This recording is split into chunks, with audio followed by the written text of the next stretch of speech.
الله أكبر. بسم الله الرحمن الرحيم. كيف تكفرون بالله وكنتم أمواتا فأحياكم ثم يميتكم ثم يحييكم ثم إليه ترجعون.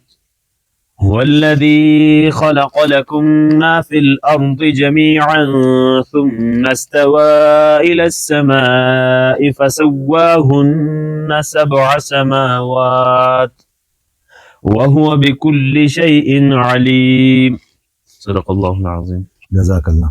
کیف تکفرون باللہ، کیسے تم کفر کرتے ہو، کیسے تم کفر اختیار کرتے ہو باللہ، اللہ کے ساتھ.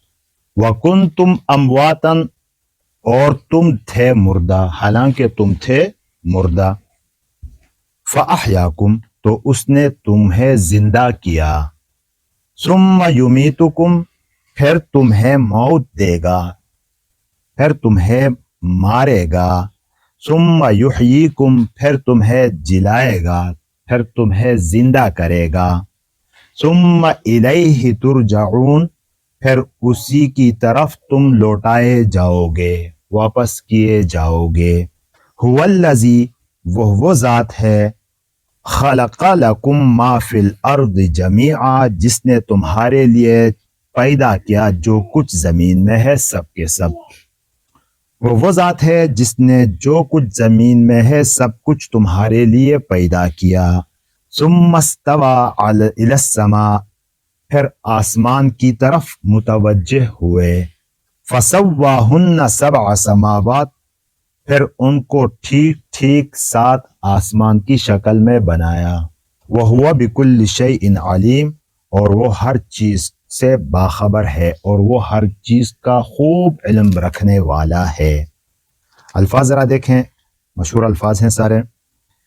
تکفرون، تم لوگ انکار کرتے ہو، تم لوگ کفر کرتے ہو. یہ باب نصرہ ینصر سے ہے، کفرہ یکفر، صیغہ جمع مذکر حاضر. کفر اور کفران اس کا مصدر ہے. اس کا امواتن، بے جان چیز کو کہتے ہیں. میت اس کا واحد ہے، اور موت اس کا مادہ ہے.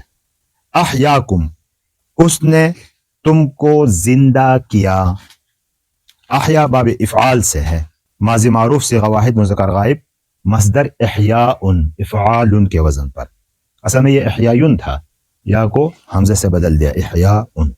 اور کم ضمیر جو ہے مفعول بھی ہے جمع مذکر حاضر کی. آگے پھر ہے یمیتکم، کیا معنی؟ اللہ تعالیٰ تمہیں موت دیں گے، مضارع کا صیغہ ہے. یمیتو اماتتن سے ہے، باب افعال سے. کون سا صیغہ؟ فعل مضارع کا ہے نا، واحد مذکر غائب کا. استوى الی السماء، اللہ تعالیٰ نے آسمان کی طرف توجہ فرمائی، یعنی اللہ نے قصد فرمایا آسمان کی طرف. استوا باب افتعال سے فعل ماضی معروف کا صیغہ واحد مذکر غائب. استواء. سواہن، اس نے یعنی کس نے؟ اللہ نے درست بنایا، سیدھا بنایا. اس نے اس کو درست کر کے بنایا. سوا باب تفعیل سے ہی ہے، تسویہ سے. ہن ضمیر مؤنث مفعول بھی ہے، اور اس میں لفظ استعمال ہوا سماء، آسمان. یہ واحد کا لفظ ہوتا ہے، جمع کے معنی میں بھی استعمال ہوتا ہے.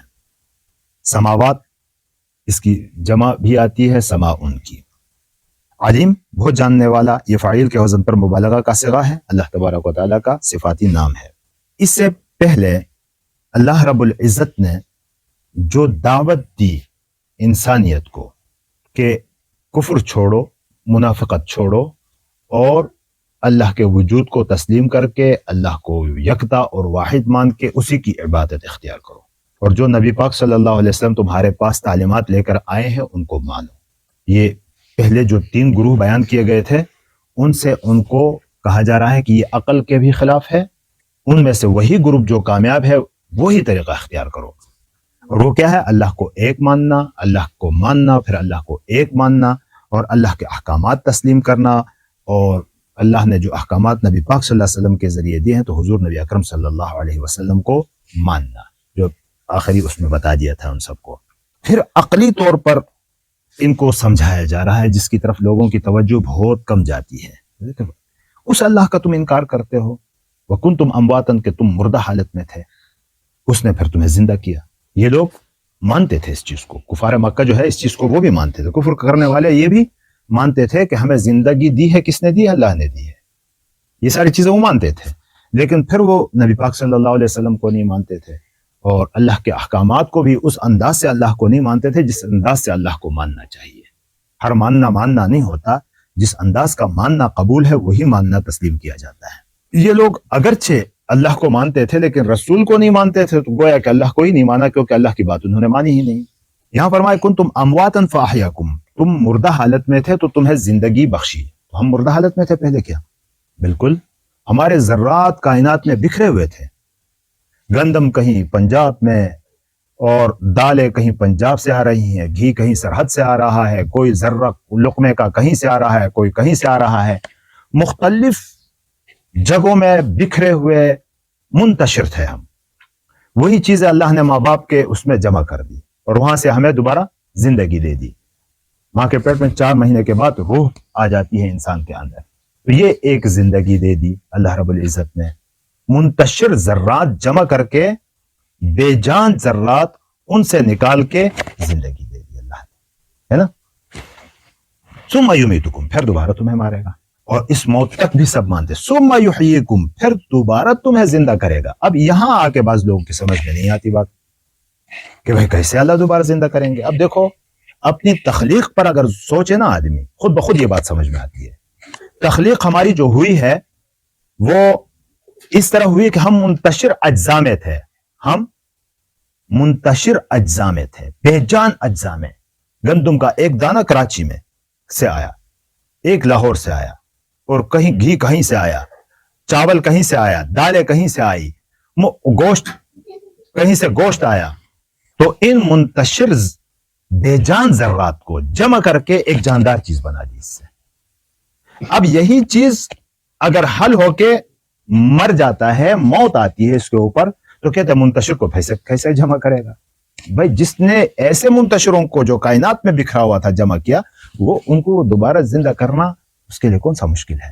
یہ تو ہم اپنی عقل سے جب سوچتے ہیں کہ ہم نہیں کر سکتے تو ہم سمجھتے ہیں کہ وہ بھی نہیں کر سکتا. اس نے تو کر کے دکھایا ہے, اس نے اس انسانیت کو پیدا کر کے اس طرح دکھایا بھی ہے.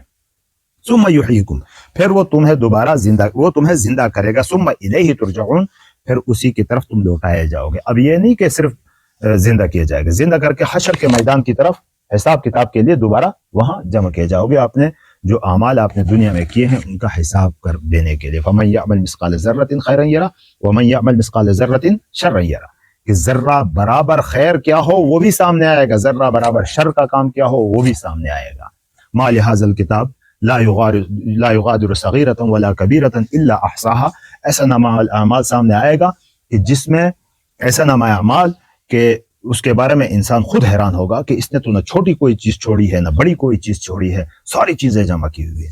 پھر اپنا حساب کتاب وہاں دینا ہوگا ایک ایک چیز کا. یہ اللہ رب العزت نے میری ذات کے اندر کی چیزیں مجھے بتا دی کہ تم کیا تھے, کیا ہو گئے, کہاں جانا ہے, کیسے اٹھو گے. یہ نعمت زندگی کی دی ہے. آگے پھر انفسی سے آفاقی کی طرف, دوسری مخلوقات کی طرف آگئے. هو الذی, اللہ تو وہ ذات ہے, خلق لکم ما فی الارض جميعا, جس نے تمہارے فائدے کے لیے جو کچھ زمین میں ہے سب پیدا کیا ہے. تو یہ زمین میں جتنی بھی چیزیں ہیں نا, اس کو دیکھا جائے تو یہ انسان کے فائدے کے لیے پیدا کی گئی ہیں. کوئی بھی چیز ایسی نہیں. جانور ہمارے فائدے کے لیے, چارہ وغیرہ جانور کھاتے ہیں, وہ چارہ نہیں کھائیں گے تو جانور زندہ نہیں ہوں گے. گویا کہ چارہ بھی ہمارے فائدے کے لیے ہوا ہے نا. ترکاریاں نکلتی ہیں, دوسری تمام چیزیں زمین میں جو پیدا ہوتی ہیں وہ کس کے لیے ہیں؟ ہمارے لیے ہے.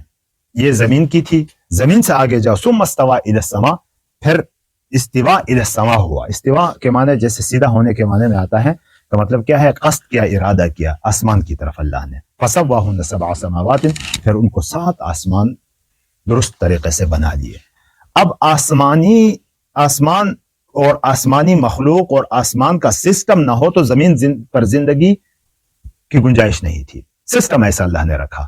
تو آسمان بھی گویا کہ ہمارے فائدے کے لیے یہ بنایا گیا کہ اسی کی وجہ سے آسمان کی طرف سے آنے والی روشنی، آسمان کی طرف سے آنے والا پانی، آسمان کی طرف سے آنے والی قوتیں، یہ سارے زمین کو پھر زندہ رکھتی ہیں.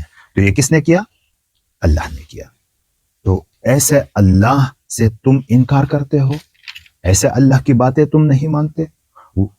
یہاں ایک بات یہ بھی یاد رکھیں کہ یہاں سے معلوم ہوتا ہے کہ اللہ نے زمین پہلے پیدا کی ہے، بعد میں آسمان پیدا کیا ہے نا.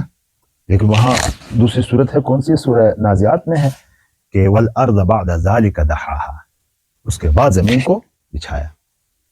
وہاں یہ شک پیدا ہوتا ہے کہ شاید زمین بعد میں پیدا ہوئی ہے، لیکن ترتیب ایسی نہیں ہے. زمین پہلے پیدا ہوئی ہے جیسا کہ یہاں ذکر ہے، اور وہاں جو ذکر کیا گیا ہے تو پیدائش کے بعد زمین کے سسٹم کو، نظام کو برابر کیا گیا ہے بعد میں.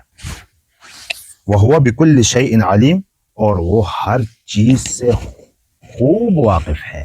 یعنی یہ نہیں کہ پیدا کیا اور انہوں نے چھوڑ دیا پھر جس کی جو مرضی جو کرے.